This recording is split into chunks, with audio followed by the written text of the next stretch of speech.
제 15주차 두 번째 강의 시작하겠습니다. 어쨌든 이제 모든 참여는 패러독스를 갖다 이야기합니다. 순환, 그러니까 남을 위해 있는데 나를 위한 게 돼요. 근데 이제 올바른 참여일 경우에는 하여간 나를 위하는 게 나중이고 남을 위하는 게 먼저고 남을 위하다 보니까는 나를 위하면은 올바른 참여고요. 이제 이어 반대로 나를 위하려고 남을 위하는 신용을 하면은 잘못된 참여입니다. 그래서 이제 반드시 참여는 역설을 발생시키지만은 이게 먼저냐 이게 먼저냐에 따라 가지고서 이제 올바른 참여와 잘못된 참여가 구분됩니다. 또 하나 사회에 문제가 있어야지 참여하지 돼요. 문제도 없는데 참여할 경우에는 평지풍파가 된다는 얘기입니다. 그래서 이제 낙서도 없는데 낙서금지 쓰면은 오히려 낙서가 되듯이 그렇게 이제 지난 시간 비유 예를 들었었습니다. 그래서 일단 사회 현실에 대해서 참밀하게 분석을 해서 참여를 해가지고서 이것이 개선될 것인가에 대해서 이제 철저하게 연구를 한 다음에 참여를 해야지만 그것이 올바른 참여다라고 얘기할 수 있겠습니다.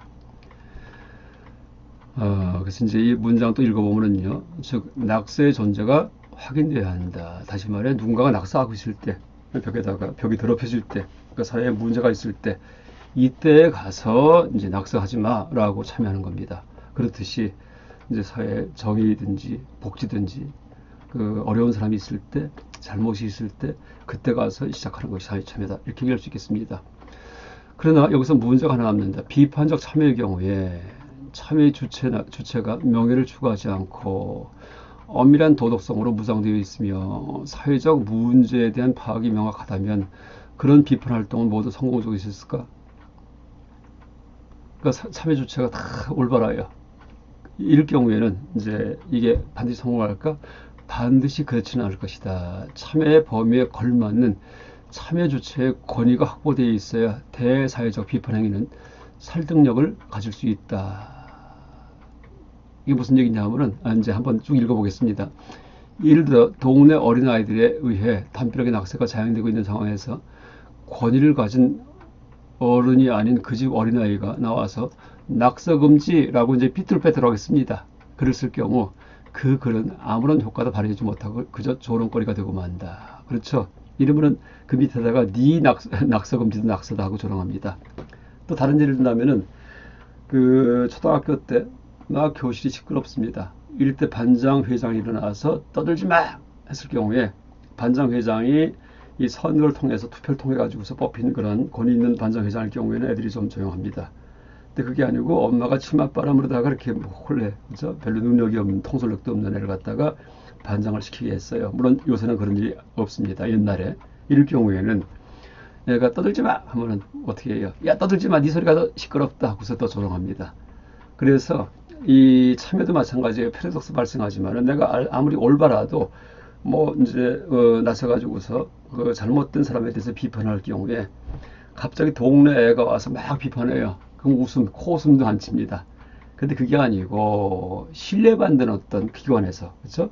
신뢰받는 기관에서 이제 와서 잘못을 비판하고 신뢰받는 기관에서 어떤 봉사를 할 경우에 이때는 이제 그 효과가 큽니다. 그러니까 신뢰받는 기관에서 봉사하면서 후원금을 모을 경우에 돈이 많이 모입니다. 근데 그게 아니고 내가 갑자기 나가서 밖에 나가서 복지법인 단체를 하나 만든 다음에 자 나한테 후원하세요. 내가 좋은 일 하겠습니다 할 경우에 누가 돈을 주겠습니까? 믿을 수가 있어야지. 그렇죠? 동네 어린아이가 낙서금지 쓰듯이 또 내가 이제 사회 현실에 대해서 뭔가 비판하기 시작합니다. 어떤 단체를 만들어 가지고 이럴 경우에도 내가 신뢰받을 수 있는 사람일 경우에 권위가 있을 경우에는 그때는 많은 사람들이 동조합니다. 또 그게 효과를 발휘해요. 근데 그게 아니고 갑자기 난데없이 생뚱맞게 전혀 그런 일도 안 하던 사람이 나와가지고서 이름도 없는 사람이 권위도 없는 사람이 그런 그 비판 활동할 경우에 아무도 동조하지 않고 매스컴에서 취급하지도 않습니다. 아까 그 얘기를 하는 겁니다. 그러니까 참여 효과의 극대화를 위해서는 뭐예요? 참여 주체의 발언권 강화를 하는 노력 이게 필요하다는 얘기예요. 뭐예요? 내가 어떤 단체를 만들어 갖고 봉사하고 내가 어떤 단체를 만들어 갖고 사회 비판할 경우에는요. 그 단체의 이름이 널리 알려지게끔 만드는 그런 일도 해야 돼요. 홍보. 그렇죠? 그래야지만 이게 병행돼야지만이 그 참여의 힘이 이제 훨씬 더 커집니다. 참여하는 그런 위력이 커집니다. 자, 지금 파라독스 얘기했고요. 그 다음 이제 두 번째 얘기하겠습니다. 불교인은 이제 하나의 분별을 제목을 잡았는데 이건 뭐냐면은요, 참여할 때, 이 불교 수행할 때, 보통 불교 수행할 때 모든 분별 버려라, 그 다음에 시비서나 가리지 말라 라는 말을 많이 들었을 텐데, 물론 그게 불교 수행의 목표입니다. 목표. 수행할 때 모든 생각이 끊어지고 머리를 비우고, 그 다음에 이분법적 사고방식 다 파하고 하는, 이게 수행의 목표인데, 수행할 때 말고 사회에 참여할 때는요, 그렇게 하는 게 아니고 분별로 한다는 얘기예요. 수행할 때는 무분별, 참여할 때는 분별. 아주 명심하십시오. 누가 그렇게 하셨어요? 석가모니 부처님께서 그렇게 하셨습니다. 수행할 때는 무분별, 그 다음에 참여할 때는 분별. 언제? 율장에서 율장. 기율을 설하신 그런 경전이 율장인데, 율장, 4분율, 5분율 같은 율장인데, 여기서는 이걸 하면 된다, 해서는 안 된다 하면서 시시콜콜 분별만 하십니다. 그게 이 부처님의 현실 참여예요. 그 당시에. 이 승가 사회에서의 현실 참여입니다. 그렇듯이 이 불교인이 우리 사회에서 참여할 때는요, 철저하게 무엇은 옳다, 무엇은 잘못되었다고 분별로서 참여해야 된다라는 그런 얘기입니다. 한번 읽어보겠습니다. 불교인은 사회적 문제에 대해 어떻게 조언을 하고 어떻게 행동을 취해야 할 것인가. 불교에서는 지혜와 자비를 가르친다. 그러나 지혜와 자비의 현실적 구현은 간단한 문제가 아니다. 화해, 사랑, 평화, 평등과 같은 단어를 남발하는 상투적 조언은 설득력을 상실한 공허한 위침이 되기 쉽다. 그쵸? 누가 싸울 때 아우 서로 사이좋게 지내세요, 이런 것들, 그거 누가 말 못합니까? 초등학교 유치원 애들도 할 수 있습니다. 그래서 이제 그게 하나의 분별이 아니에요. 제가 이제 여기서 얘기하는 하나의 분별은요, 절묘한 분별을 얘기합니다.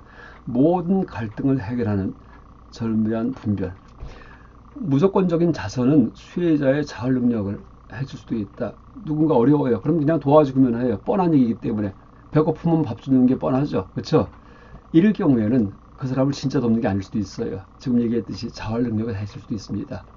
그래서 상대방의 자활 능력도 생기면서 지금 어려움을 모면하고 하기 위해서는요, 그 상대방의 성격, 상황, 뭐 여러 가지를 파악을 해가지고서 진짜 하나의 분별을 잘 해갖고 도와줘야 됩니다. 이럴 경우에 소생하면서 또 이제 어려움에서 벗어나게끔, 또 현실적 어려움도 해결하게끔 그렇게 도와줄 수 있습니다.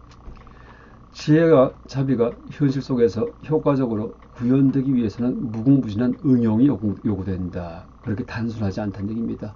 그러니까 남 도와주는 게, 또 사회 비판하는 게 그렇게 단순하지 않다. 상황 파악이 가장 중요하다라는 뜻입니다.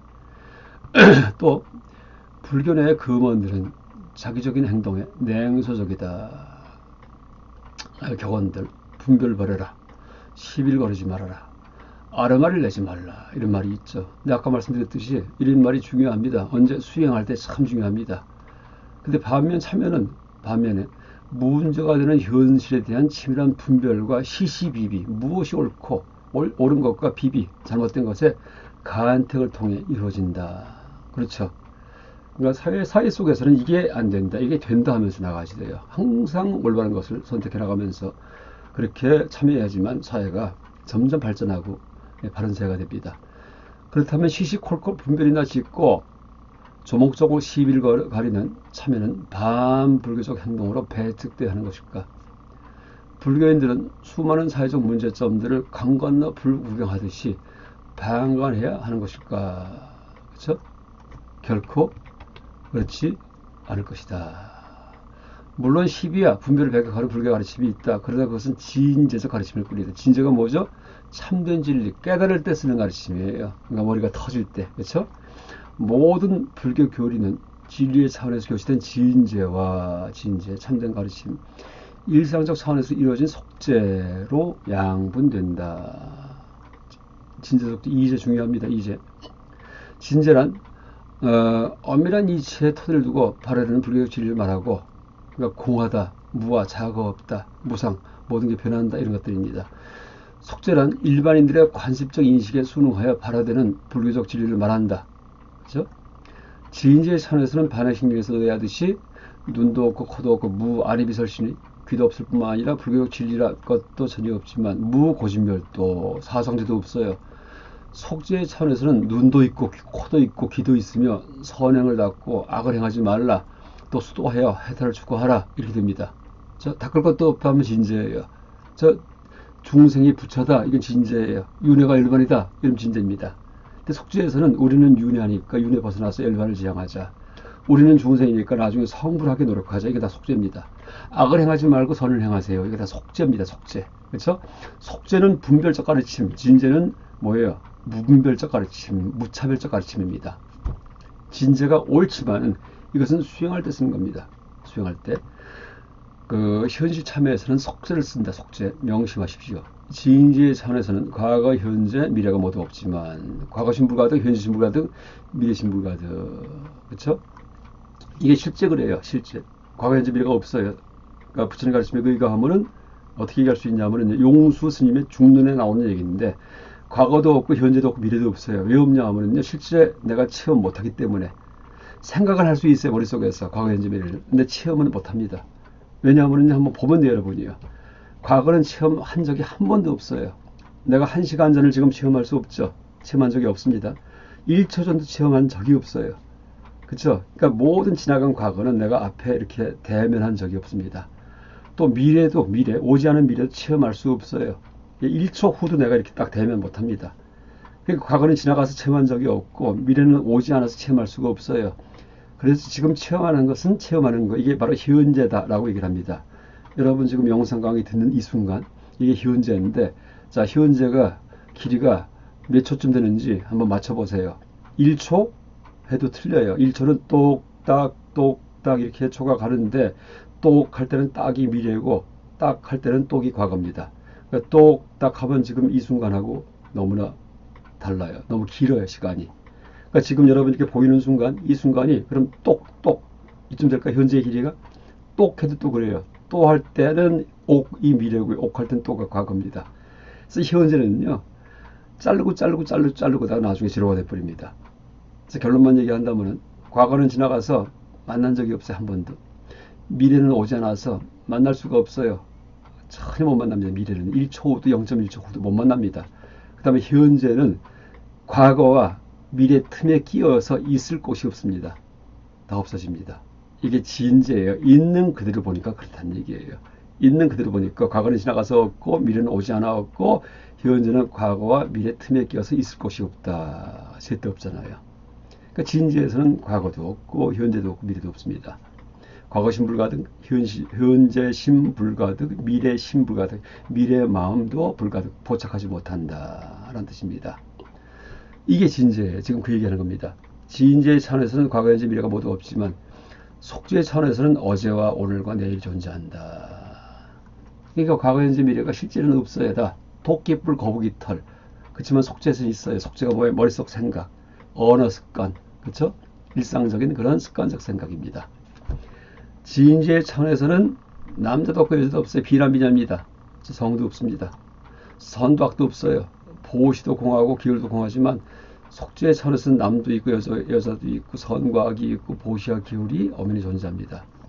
시비를 가리지 말라, 분별을 버리지 말라는 불교적 근원은 진재의 관조를 위해 숙내는 경우에 한이 용할 수 있다. 아주 여러분 이거 명심하세요. 분별 버리는 거, 시비 가리지 않는 거, 이걸 일상생활 속에서 쓰면 절대 안 됩니다. 수행할 때만 써야 된다는 얘기입니다. 수행할 때만. 물론 시비 가리지 마 이런 말 할 수는 있어요. 근데 이것도 시비 가리지 마가 옳은 것일 경우에 한해서 시일 경우에, 그렇죠? 시비 가리는 게 비일 경우에, 너무 싸울 경우에 아유 너무 다투지 마, 시비 가리지 마 이럴 수도 있습니다. 또 분별로서 그런 말을 할 수 있어요. 그건 옳습니다. 그렇지만 진짜 분별이 끊어진 이런 거는 현실에서는 지향하면 되지 않습니다. 그런 근원들이 속죄적 행동의 지침으로 강요되는 경우에 우리들은 모두 모든 가치 판단이 상실되는 악시공의 나락에 빠지고 싶다. 약간 가치 판단 상실, 제가 항상 얘기합니다. 공의 병이 되는 겁니다. 공병. 그러니까 진죄를 이 실제 행동 지침에 표현을 할 때, 그렇죠? 아무거나 막 먹어도 되고 아무 행동 막 해도 된다 일 경우에 이게 바로 가치 판단 상실 상태입니다. 폐인이 돼, 폐인. 그렇죠? 현생에는 폐인이 되고 내생에는 지옥에 떨어진다라고 그렇게 얘기를 합니다. 그런데 많은 사람들은 공과 무분별과 무차별을 말하는 진재적 교설을 속죄 내에서의 행동 지침으로 혼동한다. 진재적 교설은 깨달음을 추구하는 구현하는 과정에서만 통용될 수 있을 뿐이다. 아까 얘기했습니다. 그러나 현실 참여란 일반인들의 관습적 인식의 차원, 즉 속죄의 차원에서 이루어진 행동이다. 현실 참여는 속죄예요. 전체 지인제가 아니에요. 그렇죠? 속죄의 차원에서 우리는 옳고 그른 것을 엄정히 가려내야 하고 문제가 되는 상황을 파악하기 위해서 치밀하게 분별해내야 한다. 그렇죠? 불교 교리 중 화엄의 절대 긍정이나 화엄에서는 일중일체 하나 속에 무한이 있다. 일직일체 하나가 곧 무한이다. 절대 긍정의 가르침입니다. 반하의 절대 부정과 같은 사상은 결코 세속에서 그대로 통용될 수 있는 사상이 아니다. 화엄 반하는 다 수행할 때 쓰는 겁니다. 수행할 때. 그렇죠? 당사자로 하여금 현실적 반야는 뭐예요? 반야 눈도 없고 코도 없고 귀도 없다, 사성제도 없다, 깨달음도 없다. 이게 반야경에 나온 얘기입니다. 이거는 수행할 때 쓰는 얘기예요. 현실이 아니고 당사자로 하여금 현실적 문제에 대한 최상의 해결 방안을 분별해낼 수 있는 능력을 함양하게 해주는 진제적 사상이다. 물론 이런 진제를 수행을 해야지만이 생각이 자꾸 비어지다 보니까 현실에 대해서도 객관적으로 볼 수 있습니다. 그래서 물론 현실이 속죄이긴 하지만은요, 속죄 속에서 참 아주 효과적으로 살아가려면은요, 진죄를 추구하는 수행이 선행되어야지 돼요. 선행. 다시 말해 마음을 비우는 수행, 머리를 비우는 수행, 생각을 씻어내는 수행, 이게 선행되어야 됩니다. 여기에 이제 분별해낼 수 있는 능력을 함양해주는 진죄, 바로 이 얘기입니다. 그래서 내가 현실 참여하는 사람들인데 반드시 수행을 해야 돼요. 항상 매일매일 같이 자기 마음을 정화하는 수행과 현실 참여를 겸해야지만 현실 참여가 훨씬 더 효과적일 수 있습니다. 즉 참여의 지침이 아니라 수행의 지향점이다. 뭐가? 시비 가르지 마, 그 다음에 분별내지 마. 이건 수행의 지향점이에요. 이는 선의 경우도 마찬가지다. 언어와 문자의 세계를 희롱하는 선가의 명제가 그대로 현실적 문제의 해결 방안이 될 수는 없다. 이 역시 진절을 구현하는 과정에서 흘려진 명제들이기 때문이다. 현실은 분별과 간택이 요구되는 속죄의 세계다. 아주 여러분 명심하세요. 현실 속죄입니다. 원효는 열반 종요에서, 종요는 여러분 썸머리, 앱스트랙트, 요약본 이런 뜻입니다. 열반경의 내용을 요약한 거, 이제 요점만 정리한 거, 그런 책입니다. 원효는 그 저술 열반 종요에서, 종요서두에서 실상부상고 무소불상이라고 말한다. 이런 말이 있어요. 실상부상고, 참된 모습은, 참모습은 모습이 없기 때문에 부상고, 무소불상, 띄지 못할 모습이 없다는 것이다. 이는 반해의 절대 부정의 사상과 화엄의 절대 긍정 사상을 혼합한 선언이다. 띄지 못할 모습이 없다는 뭐죠? 모든 모습 다 띈다. 모습이 없다는 모습, 얘기는 뭐죠? 반야, 모습이 공하다라는 뜻입니다. 그러나 여기서 우리는 원효의 취지를 오해해서는 안 된다. 원효의 말은 절대 부정 혹은 절대 긍정이라는 진제의 세계를 노래한 금원이다. 이게 바로 진제예요. 절대 부정 다 차별, 무차별로 다 들어가든지 아니면 모든 것을 다 적용시키든지 하는, 이것은 다 무차별적인 말입니다. 속죄의 현실에서 우리가 마주대하는 것은 그러한 무상과 일체상의 중간에 위치하는 하나의 모습일 뿐이다. 그러니까 진제는 절대 긍정하든지 절대 부정하든지 양극단으로 나타납니다. 화음이든지 반하든지. 근데 현실에서는 하나의 분별로 반드시 나타납니다. 하나의 상으로.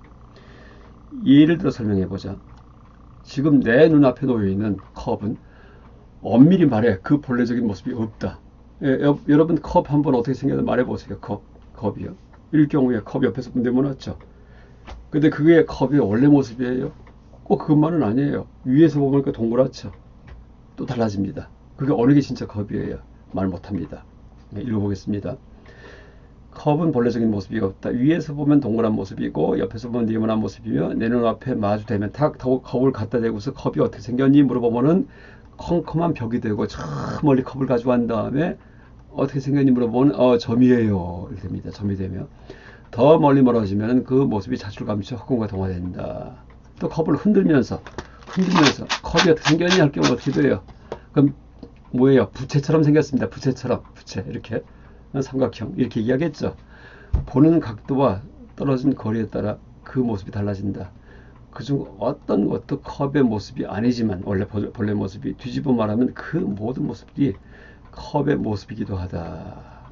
따라서 이 컵, 어떤 컵의 진정한 모습이 무엇이냐고 물을 경우에 반해적 견지에서 무상, 모습이 없다고 대답할 수도 있고, 화음적 견지에서 일체상, 모든 모습을 다 띱니다 라고 대답할 수도 있다. 사실 서양 미술사에서 피카소로 대표되는 입체파의 발상이 바로 이와 유사한 것이었다. 뭐예요? 사람 얼굴 그리려다 보니까 정면만 그리면 옆면이 안 나와요. 이 사람의 정면만이 그 사람의 원래 모습이 아니기 때문에 옆면도 있습니다. 윗면도 있고, 밑에 면도 있고, 밑에서 본 면도 있고. 그러니까 피카소가 어떻게 하다가는 에라 모르겠다. 앞모습, 옆모습을 그냥 같이 그려버립니다. 한 면에다가. 이게 입체파의 발상, 입체파의 발상. 다시점, 시점이 여러 곳인 그런 그림입니다. 입체파의 화가들은 형태의 본질을 추구하였다. 진짜 형태의 본질이 뭔가? 그 결과 하나의 시점에 의해 이루어지는 전통적 화법을 비판하면서 인물의 정면도와 측면도를 동시에 그리는 희귀한 그림들을 그려내었다. 이 피카소입니다. 논리적으로 보면 피카소의 이러한 작업은 넌센스이다. 입체의 진실을 평면 위에 나타내려면 정면도와 측면도뿐만 아니라 무수한 조감도가 동시에 그려져야 할 것이다. 그러겠죠? 요거 두 가지만 있을까요? 이것도 있고 이면도 있고 이렇게 본 것도 있고 뒤에서 본 것도 있고 별게 다 있습니다. 물론 내 눈앞의 컵은 보는 각도에 따라 다양한 모습을 표출하며 그중 어느 하나에 대해서도 컵의 본질적인 모습이라고 말할 수 없다. 그렇죠? 일체상 무상에 대한 얘기입니다. 일체상과 무상의 컵의 모습에 대한 진실이지만 무상이 이는 단 한 번도 내 눈에 의해 확인될 수 없는 관념상의 진실이다. 그렇죠? 컵의 모든 모습이 있지만 이 펜도 마찬가지예요. 이렇게 보면 길죠, 여러분. 이 펜이 길죠. 이렇게 보면 어떻게 돼요? 펜이 점이네, 동그랗네, 이렇게 변합니다. 그러니까 실제는 이제 여러 가지 모습이 있지만 이 펜의 모습이 눈에 대면은 뭐 벽이 돼버리고, 그렇지만 항상 한순간에는 하나의 모습만 있어요. 이것은 길고 이것은 동그랗고 이렇게 하나의 모습만 있습니다. 실제로는 매 순간 나는 내 눈으로 그중 단 하나의 모습만을 볼 수 있을 뿐이다. 지금 이 얘기를 하는 거예요. 왜? 사회 참여에서의 하나의 분별을 얘기하기 위해서 정면과 측면을 동시에 볼 수는 없다. 사물의 입적 진실을 평면이 나타내고자 한다면 어느 한 시점에서 포착된 그 사물의 형태를 충실하게 재현하기만 하면 되는 것이다. 그렇죠? 그래서 이제 이렇게 지금 양이 많기 때문에 다 읽긴 뭐하고요. 사회 문제 해결할 경우에도 어떻게 돼요? 항상 보면은요, 하나의 분별을 철저하게 내 가지고서 그게 이제 통하게끔 해서 돌파해 나가는 것이 불교적 사회 참여입니다. 그렇죠? 무차별로 들어가는 게 아니고 이제 이 사안을 잘 분석을 해갖고 연기관계를 잘 파악을 해서 이것을 타개하는 하나의 묘안을 만드는 거, 이것이 바로 불교적입니다. 예를 들어 갖고서 이건 무슨 얘기냐 하면요, 여러분 이제 서울의 관악산 연주원 가면은 이제 밥을 주시는데 옛날에 이제 이 사설에서 밥을 주니까 환경단체에서 막 뭐라 그랬습니다. 왜냐면 밥을 주고 나면은 설거지물, 음식물 쓰레기 같은 걸 산에서 버리죠. 그럼 계열물에 그냥 흘려버리죠. 그럼 계열물이 오염이 되죠. 그러니까 막 환경 오염시킨다고 또 그런 단체들이 불교인들이 아니고 이웃 종교인들이 많아요. 그래서 이제 핑계는 환경 오염인데 실제 불교에 대해서 이제 호의적이지 못한 이런 분들이 이제 그런 막 비방을 했었습니다. 그 해결 방안이 뭐예요? 답이 뭐냐면은요, 바로 공양하는 분에 한해서 무료급식 드립니다. 이렇게 되면 됩니다. 그러니까 지금 연주함 같은 경우도 그렇게 하고 있습니다. 거의 비슷하게. 물론 이제 거기에 폐수 정화 처리 시설도 다 해놨습니다. 지금 깨끗한 물만 내려갑니다. 그래서 여러분 만약에 사찰에서 음식 이용할 때 무료로 주는데 바로 공양하는 분들만 드려요. 그럼 어떻게 돼요? 밥을 얻었는데 다 먹은 다음에 그다음 어떻게 해요? 깨끗이 물로 헹군 다음에 설거지 물까지 내가 다 마시고 나서 깨끗하게 딱 반납하는 사람만 밥을 줍니다. 이럴 경우에는 설거지 물이 필요가 없습니다. 그러니까 이럴 경우에 어떻게 돼요? 환경 문제 오염시키지 않죠. 환경 문제 일으키지 않죠. 또 나아가 불교의 위대한 바르공양, 순환공양이에요.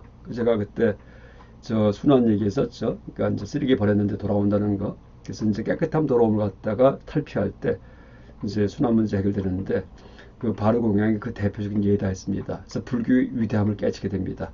그 다음에 노동력이 절감이 돼요. 에이 귀찮아서 안 먹을래 하고 내려가는 사람이 많아집니다.